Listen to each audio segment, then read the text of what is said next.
Assalamualaikum warahmatullahi wabarakatuh. Ya, saya mendapatkan buku yang cukup lama menarik, yaitu Dwi Fungsi ABRI, Perkembangan, Peranan, dan Kehidupan Politik di Indonesia. Nah, buku terbit tahun 92, jadi agak lama.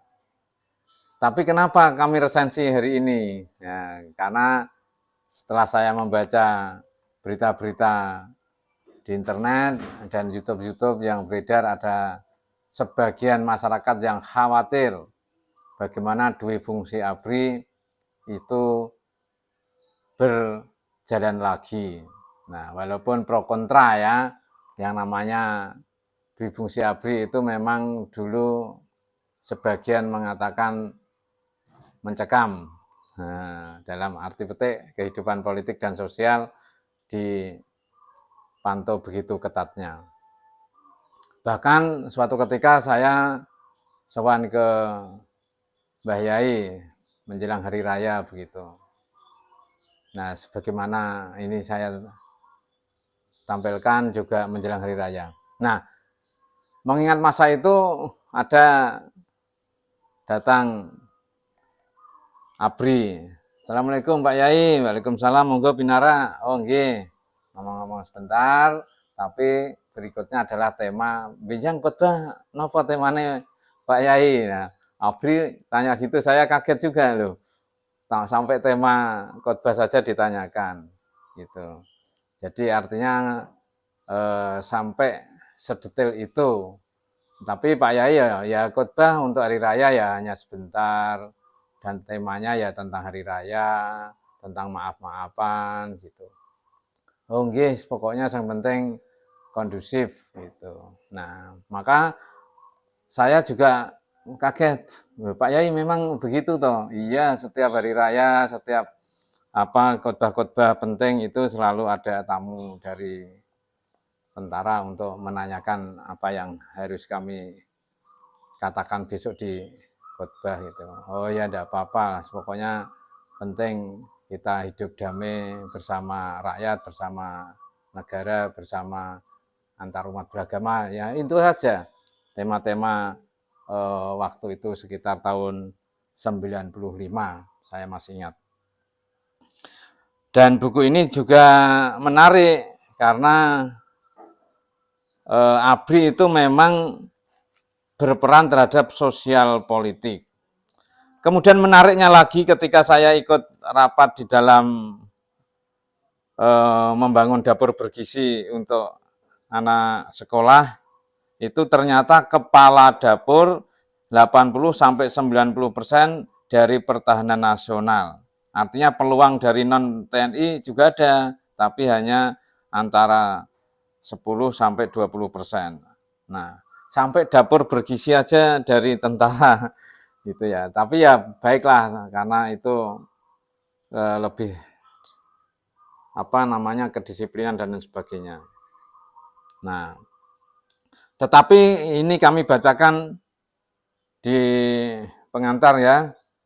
Dari perjalanan sejarah, maka sangat jelas kelihatan bahwa militer Indonesia ABRI memiliki komitmen yang begitu kuat pada bidang Hankam dan non-Hankam. Jadi militer Indonesia itu waktu itu sangat berperan di dalam proses sosial politik. Nah, jadi Hankam dan non-Hankam.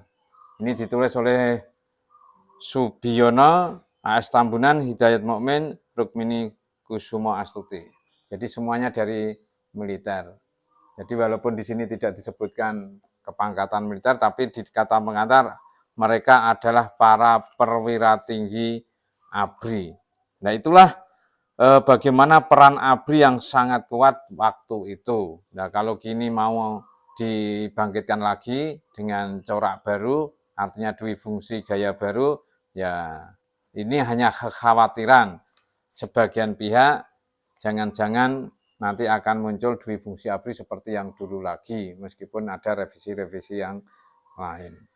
Baik, kami bacakan beberapa daftar isi sehingga buku ini bisa menjadi bagian dari kajian kita untuk bisa menjadi perbandingan jika Nah, dwi fungsi ABRI dilakukan lagi atau diberlakukan lagi.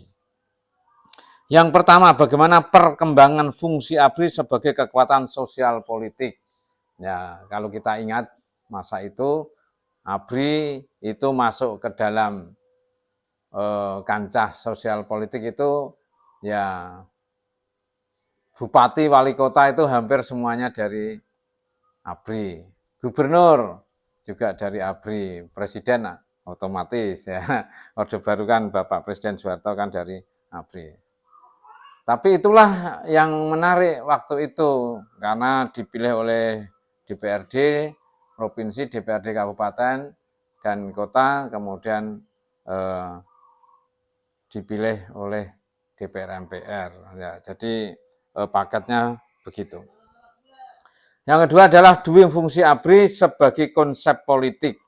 Jadi dwi fungsi ABRI itu menjadi bagian dari politik. Jadi tidak hanya sekedar pertahanan tapi non pertahanan.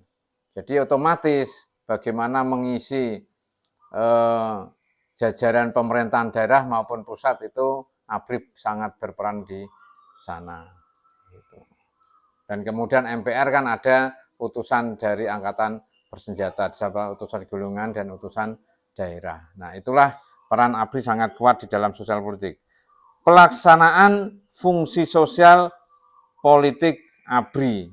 Nah, jadi sudah sangat jelas, makanya dulu itu masuk ABRI itu bisa ke jajaran pertahanan, bisa ke jajaran sosial politik.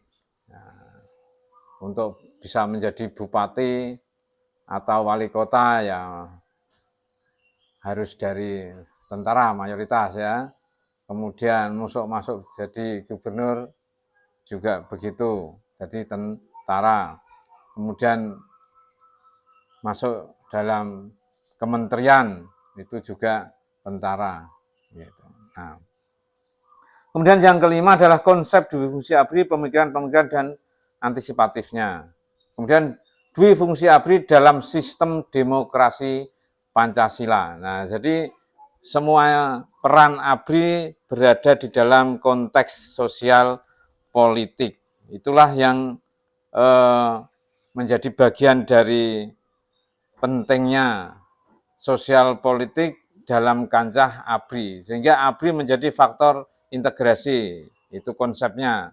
Jadi dalam sejarah itu kan memang ABRI dari rakyat, untuk rakyat, oleh rakyat. Sehingga dalam sosial politik juga ABRI menjadi bagian penting dalam sosial politik. Nah, itulah harus kita pahami sejarah kenapa ABRI itu sangat besar peranannya. Ini kami bacakan, kenapa ABRI itu sangat kuat ya. Mengingat dwi fungsi ABRI sebagai alat negara dan kekuatan sosial harus kompak bersatu dan merupakan kesatuan untuk dapat menjadi pengawal Pancasila dan Undang-Undang Dasar 45 yang kuat dan sentosa. Jadi memang itulah kekuatan ABRI waktu itu. Kemudian ketetapan MPR nomor 478 tentang garis-garis besar haluan negara, dwi fungsi ABRI sebagai salah satu modal dasar pembangunan nasional dengan kalimat Angkatan Bersenjata Republik Indonesia sebagai kekuatan pertahanan keamanan dan kekuatan sosial yang tumbuh dari rakyat bersama rakyat menegakkan kemerdekaan bangsa dan negara. Jadi seakan-akan semua harus dengan ABRI ya, karena di sini sebagai kekuatan pertahanan keamanan dan kekuatan sosial. Nah, jadi sudah dideklarasikan begitu, sehingga seakan-akan semua itu harus dari ABRI. Pasal 26 Undang-Undang tersebut berbunyi, Angkatan Bersenjata mempunyai fungsi sebagai kekuatan pertahanan negara dan sebagai kekuatan sosial. Nah, jadi semua serba ABRI, kekuatan sosial pun harus dengan ABRI. Dalam penjelasan, fungsi Angkatan Bersenjata sebagai kekuatan sosial sudah ada sejak kelahirannya serta merupakan bagian dari hasil proses perjuangan dan pertumbuhan bangsa Indonesia yang telah dirumuskan dalam marga ke-1 sampai marga ketiga pada Sabta Marga dan dinyatakan sebagai salah satu modal dasar pembangunan nasional dalam garis-garis besar haluan negara. Nah, itulah kekuatan ABRI. Kenapa ABRI itu sangat kuat? Karena mempunyai peran baik ketahanan nasional maupun ketahanan sosial. Nah, itulah kenapa sekarang kalau dikira sangat membutuhkan apa itu pentingnya angkatan bersenjata, entah dikembalikan ke fungsi angkatan bersenjata, kemudian fungsi sosial itu dikembalikan kepada sosial, atau ABRI kembali ke kekuatan pertahanan dan kekuatan sosial, ya kita tunggu perkembangan politik selanjutnya. Demikian, mudah-mudahan bermanfaat. Assalamualaikum warahmatullahi wabarakatuh.